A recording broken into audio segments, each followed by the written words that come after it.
ఈరోజు అనగా 18/4/2024 తారీఖున కర్నూలు లోక్సభ స్థానానికి పార్లమెంట్ అభ్యర్థిగా పంచలింగాల నాగరాజు అని నేను ఈరోజు ఎగ్జాక్ట్లీ 11:30కి నామినేషన్ పత్రాన్ని ఆర్ఓ గారికి ఇవ్వడం జరిగినది.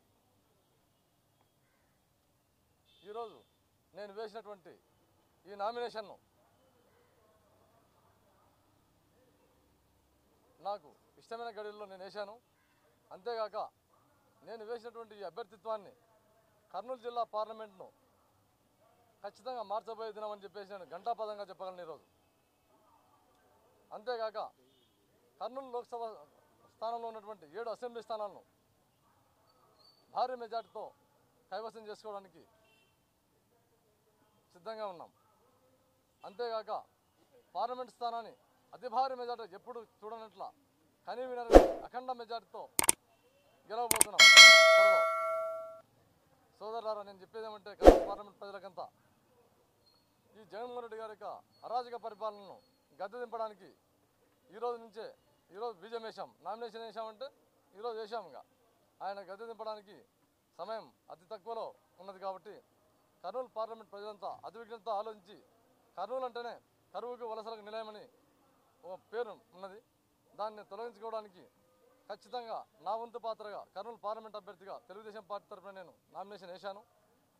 అకుంఠితమైన సంకల్పంతో నేను కర్నూలు పార్లమెంట్ ప్రజల యొక్క కరువును ఈ వలసలను నివారించడానికి శక్తివంచన లేకుండా కృషి చేస్తానని చెప్పేసి ఈ సభాముఖంగా తెలియజేస్తున్నాను నేను. అంతేగాక పారిశ్రామికంగా మన కర్నూలు పార్లమెంటు టార్చ్ లైట్ వేస్తే కూడా ఎక్కడ కూడా ఒక చిన్న పరిశ్రమ అంటూ లేదు ఎక్కడ. కాబట్టి పరిశ్రమల స్థాపనకు కూడా నిరుద్యోగులకు ఉద్యోగ అవకాశాలు, ఉపాధి కలగడానికి ఏది ఏమైనా కూడా పారిశ్రామిక కూడా అభివృద్ధి చేస్తాను నేను. ఏ ప్రాంతానికి ఆ ప్రాంతం పరిశ్రమలు తీసుకొచ్చి ఖచ్చితంగా పారిశ్రామికంగా. రెండో అంశం ఇది.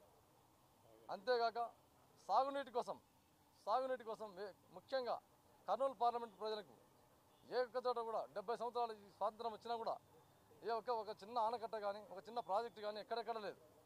కాబట్టి నేను లోక్సభలో చట్టసభలో అడిగిన మొదటి రోజు నుంచే డే 1 నుంచే నేను మొదలుపెట్టి ఏది ఏమైనా కూడా ఒకటికి 10 సార్లు తిరిగాను, ఒకటికి 100 సార్లు తిరిగాను.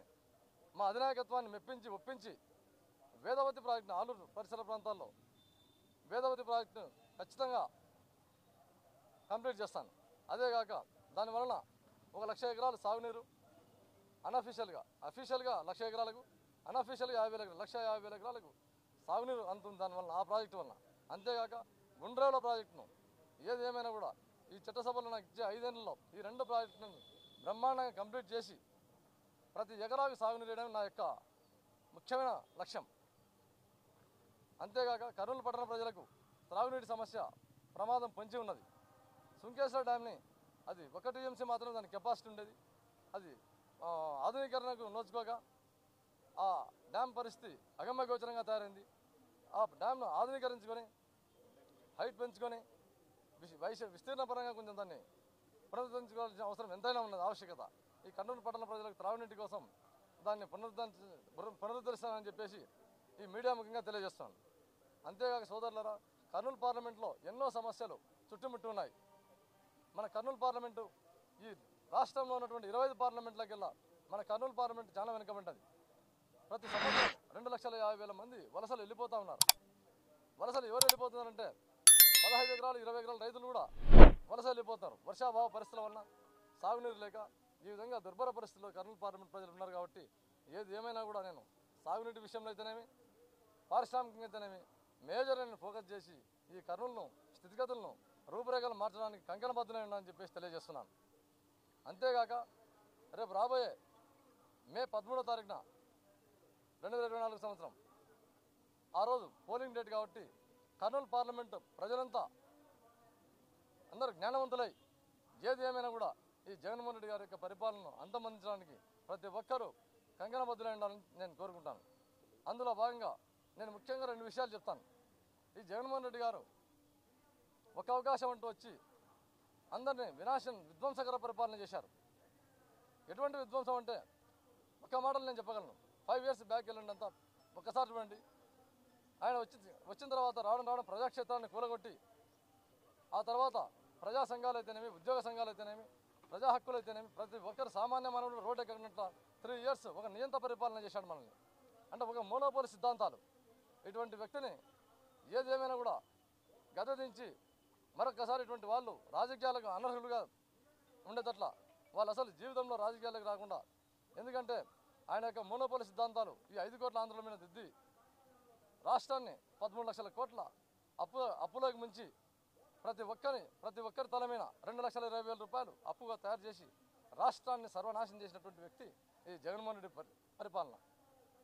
అంతేగాక చివరికి ఆయన యొక్క పరిస్థితి ఒకసారి చూడండి ప్రజలారా, మీరంతా పోతూ నేను ఎలాగ పోతున్నా కదని చెప్పేసి రాష్ట్ర సచివాలయం అంటే రాష్ట్రానికి ఒక వెన్నెముక, అది ఒక దేవాలయం. అది ఆ దేవాలయం లాంటి సచివాలయాన్ని కూడా తాకట్టు పెట్టేశాడు 370 కోట్లకు పోతూ.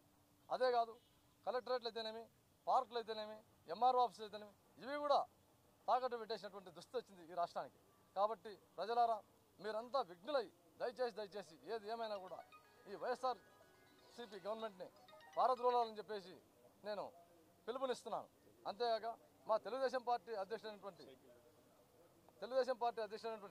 చంద్రబాబు నాయుడు గారు అభివృద్ధికి, సంక్షేమానికి రెండింటినీ జోడెద్దుల మాదిరిగా పరిగెత్తించేటువంటి నాయకత్వం కలిగినటువంటి అనుభవశాలి, ధీరశాలి. కాబట్టి అటువంటి వ్యక్తిని మనం ఖచ్చితంగా ముఖ్యమంత్రిగా చేసుకొని మన రాష్ట్రాన్ని దిశ మార్చుకోవాల్సిన అవసరం ఎంతైనా ఉన్నది. కాబట్టి ప్రతి ఒక్కరూ తెలుగుదేశం పార్టీ గుర్తున్నటువంటి సైకిల్ గుర్తు మీద ప్రతి ఒక్కరూ ఓటు వేయించి